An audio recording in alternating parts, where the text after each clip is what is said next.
আসসালামু আলাইকুম। আজকে নিয়ে আসছি শীতের পিঠা বানানোর রেসিপি।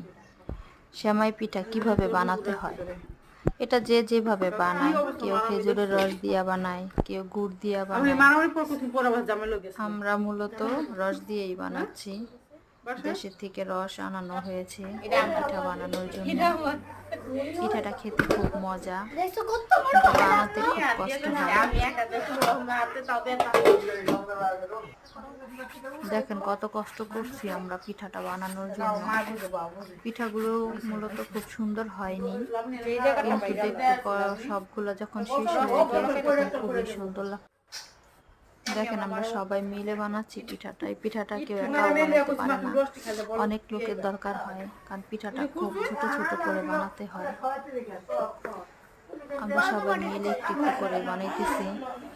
পিঠাটা খুবই মজা হয় খাওয়ার। সবার ভিডিও হতো দেখলাম হয়েছে তো মোবাইলটা সবাই মিলে একসাথে যখন এইভাবে বসে পিঠা বানানো হয় তখন অনেক মজাও হয়।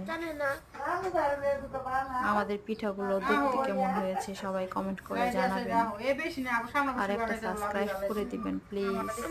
Thank you.